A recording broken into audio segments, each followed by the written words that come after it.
Historia clínica. Niña de 23 meses adoptada, procedente de un orfanato de la India. Se desconocen antecedentes personales y familiares, salvo prematuridad no especificada. En la primera consulta realizada, la madre refería de posiciones alteradas, explosivas, pastosas y fétidas, en probable relación con la ingesta de leche. Exploración física. Se apreciaba hipotrofia ponderoestatural marcada con peso, talla y perímetro cefálico en percentiles inferiores a 3. La paciente presentaba abdominalgia e hiporexia, siendo el riesgo de la exploración física normal. Pruebas complementarias. Se realizaron pruebas complementarias según protocolo, encontrándose como único hallazgo patológico quistes de Yarda-Lambdia en heces. Diagnóstico. Pruebas diagnósticas. Tras tratamiento con metronidazol 5 mg por kilogramo cada 8 horas durante 7 días, se aisló de nuevo el parásito.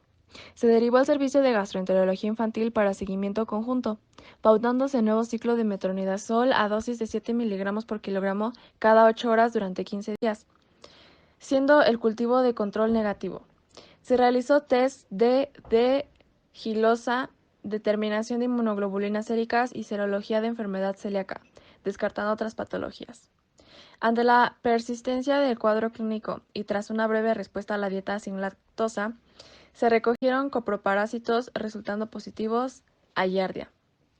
Se repitieron 2 ciclos más de metronidazol de 7 mg por kilogramo cada 8 horas durante 15 días, con intervalo de 10 días entre ambos. Tratamiento. De manera general, como se puede observar en este esquema, el tratamiento de elección es el metronidazol o el tinidazol, que se pueden repetir después de una semana. Ante una clínica persistente es importante descartar inmunodeficiencias y repetir el coproparasitario.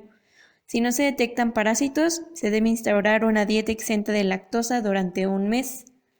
Pero si se detectan parásitos, se debe considerar una reinfección o una resistencia al fármaco, por lo que se propone repetir el fármaco a mayor dosis y duración. Si la clínica es persistente, se pueden combinar fármacos durante al menos 2 semanas o se puede cambiar de fármaco. En este caso, ante la ausencia de respuesta clínica y parasitológica con el metronidazol, se inició un tratamiento con mepacrina a dosis de 2 mg por kilogramo 3 veces al día durante 5 días. Con esto se logró la remisión de los síntomas y la negativización del coproparasitario, que se mantuvo en 3 series de 3 muestras realizadas en meses sucesivos. No se registraron efectos adversos a este tratamiento. Pruebas diagnósticas que se utilizaron en el laboratorio. El principal método diagnóstico es el examen microscópico de las heces. Debido a que la excreción de quistes suele ser intermitente, se recomienda realizar 3 tomas con intervalo de 2 a 3 días y un tiempo máximo de 10 días entre las 3. Los exámenes se realizan directamente en fresco o tras un proceso previo de concentración en heces no conservadas o conservadas. Debido al carácter intermitente y en general al bajo nivel de excreción de quistes en la yerdosis, la sensibilidad del examen de una única muestra de heces es del 35 al 50%. La realización de técnicas de concentración y el estudio de 2 o 3 muestras de heces seriadas incrementa la sensibilidad al 70%. Pruebas que no se usaron pero podrían usarse en el diagnóstico. Como ya se ha mencionado, el principal método diagnóstico es el examen microscópico de las heces. Sin embargo, tenemos algunos otros métodos complementarios, los cuales son la detección de antígenos específicos del parásito, el método ELISA, el enterotest o la biopsia de intestino delgado. Método ELISA. El ensayo inmunoabsorbente ligado a enzimas ELISA utiliza, como sus siglas lo indican, una enzima como marcador para mediar la formación de complejos antígeno-anticuerpo. Existen diversas variaciones al método de ELISA para detectar y cuantificar ligandos de alto peso molecular. El marcador enzimático que se emplea en estos análisis se conjuga con un ligando, que puede ser un antígeno, un anticuerpo específico para el antígeno de interés o un anticuerpo para el anticuerpo primario. Casi todas las pruebas ELISA son ensayos en fase sólida en los cuales se absorbe un antígeno o un anticuerpo sobre un soporte sólido. Algunos de los protocolos se basan en reacciones de enlace competitivo y otras en reacciones de enlace no competitivo. Pero en todas las pruebas ELISA se requiere de un paso de separación para eliminar el conjugado enzimático libre antes de proceder a determinar la cantidad de conjugado enzimático enlazado. Para lo cual se añade sustrato enzimático y se mide la reacción catalítica entre la enzima y el sustrato. Por sus características catalíticas, las enzimas son marcadores muy sensibles y versátiles. Una sola proteína enzimática puede transformar en algunos minutos gran número de moléculas de sustrato en una cantidad igualmente abundante de producto final, produciendo un cambio de color amplificado y que se detecta con facilidad. En el método ELISA de inhibición, el cambio de color se reduce, porque la actividad enzimática se inhibe cuando el anticuerpo se enlaza al conjugado enzimático. Prueba del hilo o enterotest. El enterotest es una técnica que fue diseñada hace décadas para recoger fluidos procedentes de tramos superiores del intestino delgado a través del estómago, por lo que se empleaba principalmente en pediatría para recolectar trofozoitos en el estudio de la giardosis y otras parasitosis.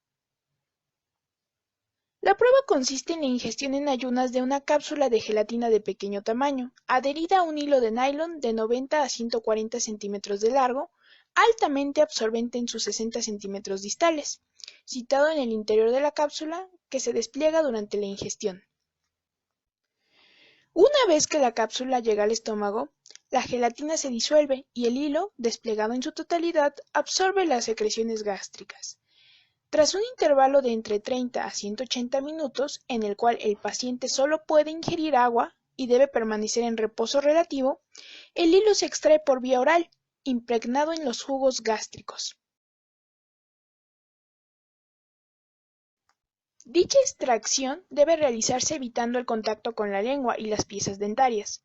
Para ello se debe traccionar el hilo continuo y con un suave tirón, en lugar de ir extrayéndolo a intervalos, manteniendo el paciente con la boca totalmente abierta durante la extracción.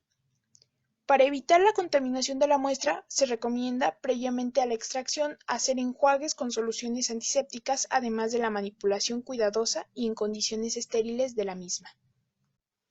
El fluido mucoso adherido a la última porción del hilo de nylon puede recogerse pasando dicha porción entre los dedos índice y pulgar, previamente enguantados, depositándose el material en una placa de Petri y observándolo seguidamente al microscopio en busca del trofozoito, o bien fijándolo si hemos de retrasar el examen microscópico.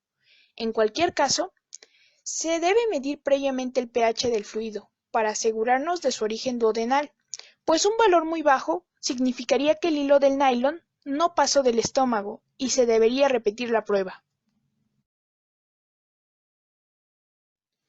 La biopsia intestinal es una prueba consistente en la extracción de un pequeño trocito de la zona más superficial del intestino para detectar y analizar posibles alteraciones en la forma del mismo y en sus células. A pesar de que la biopsia intestinal es una prueba invasiva, no es dolorosa, ya que se somete a sedación al paciente. La prueba, que forma parte del estudio histológico de la enfermedad celíaca, consiste en introducir un endoscopio, un tubo flexible, por la boca del paciente y recoger unas muestras para analizar. Los expertos recomiendan que se tomen en concreto 3 muestras de la segunda o tercera porción del duodeno, la parte del intestino delgado que se une con el yeyuno, y una muestra del bulbo, la primera sección del duodeno. El procedimiento puede durar entre 30 y 45 minutos.